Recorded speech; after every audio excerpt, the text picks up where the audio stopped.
Halo semuanya, perkenalkan nama saya Fiorentina Laviani dengan NIM 21716500037. Jadi saya dari Prodi Ilmu Komunikasi di Universitas Kristen Indonesia.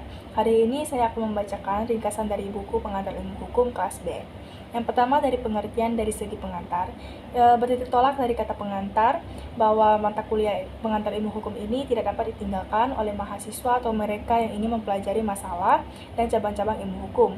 Pengertian dari segi ilmu hukum, Cross memberikan definisi bahwa ilmu hukum ialah segala pengetahuan hukum yang mempelajari hukum yang mengkaji hukum pada segala bentuk dari manifestasinya. B. Ilmu hukum pada perpustakaan hukum dikenal dengan nama jurisprudence yang asal dari kata jus, juris yang merupakan aturan atau hak. C. Churgeon berpendapat bahwa ilmu aturan adalah suatu ilmu pengetahuan yang mencakup dan membicarakan segala hal yang bekerja sama menggunakan hukum. C. Cabang-cabang ilmu hukum yang termasuk ilmu hukum. Yang A adalah J. Van Apeldoorn berpendapat bagian ilmu hukum terdiri dari 1. Sosiologi hukum, 2. Sejarah hukum, dan 3. Perbandingan hukum.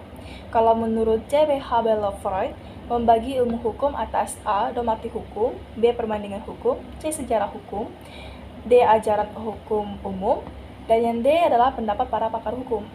A. Dr. Soejono Litusiworo, SH, menyatakan bahwa pengantar ilmu hukum itu kerap kali oleh dunia studi hukum dinamakan ensiklopedia hukum yang merupakan pengantar untuk ilmu pengetahuan hukum. Sejarah singkat pengantar ilmu hukum. Istilah pengantar ilmu hukum tidak tercipta begitu saja, tetapi mempunyai sejarahnya sendiri. Pengantar ilmu hukum berasal dari terjemahan bahasa Belanda yaitu Inleiding tot de Rechtswetenschap.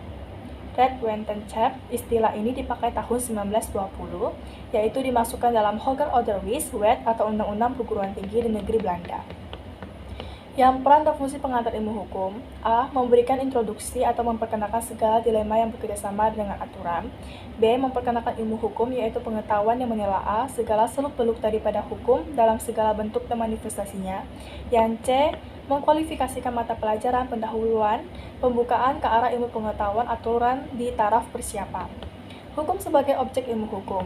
A. Arti hukum dari segi 1. Hukum. Kata hukum berasal dari bahasa Arab atau merupakan bentuk tunggal. Kata jamaknya adalah al-kas, yang selanjutnya diambil alih dalam bahasa Indonesia menjadi hukum. B. Yaitu rex. Rex berasal dari rectum, bahasa Latin, yang mempunyai arti bimbingan atau tuntutan atau pemerintah. Yang ketiga, lus, atau biasa kita bisa sebut ius, berarti hukum, berasal dari bahasa Latin, lubere, artinya mengatur atau memerintah. Yang keempat, lex. Kata lex berasal dari bahasa Latin dan berasal dari kata lesere, yang artinya mengumpulkan, ialah mengumpulkan orang-orang yang diberi perintah. Yang B, definisi hukum oleh berbagai pakar. Yang pertama ada Profesor Dr. P. Bors. Menurut Bors, hukum ialah keseluruhan peraturan bagi kelakuan atau perbuatan manusia di dalam masyarakat, yang pelaksanaannya dapat dipaksakan dan bertujuan mendapatkan tata dan keadilan. Yang kedua adalah Profesor Dr. Van Kahn. Dalam bukunya yang terkenal Inleiding tot de Rechtswetenschap, jurisi dari negeri Belanda ini mendefinisikan hukum sebagai berikut. Hukum adalah keseluruhan peraturan hidup yang bersifat memaksa untuk melindungi kepentingan manusia dalam masyarakat. Yang C. Peran dan fungsi hukum. Masing-masing anggota masyarakat mempunyai hubungan kepentingan. Kepentingan ini memiliki berbeda-beda, bahkan tidak jarang saling berlawanan. Untuk mengurangi suatu kerusuhan yang timbul, maka hukumlah yang mengatur dan melindungi kepentingan masing-masing. Disinilah hukum mempunyai peran penting agar masyarakat dapat hidup aman, tentram, damai, adil, dan makmur. Yang kedua, keadaan kehidupan masyarakat pada masa kini sadar atau tidak manusia sebagai anggota masyarakat selalu melakukan suatu perbuatan hukum dan hubungan hukum. Fungsi hukum. Yang pertama, sebagai alat pengatur tata tertib hubungan masyarakat. Yang kedua, sebagai sarana untuk mewujudkan keadilan sosial lahir dan batin.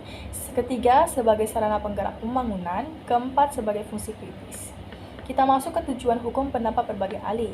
Yang pertama dari Dr. Wirjono Projodikoro SH, mengemukakan tujuan hukum adalah untuk mengadakan keselamatan dan kebahagiaan serta tata tertib dalam lingkungan masyarakat.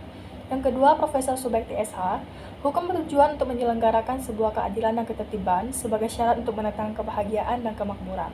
Yang ketiga, Profesor Mr. Dr. L.J. Apeldoorn menyatakan bahwa tujuan hukum adalah mengatur tata tertib dalam masyarakat secara damai dan adil.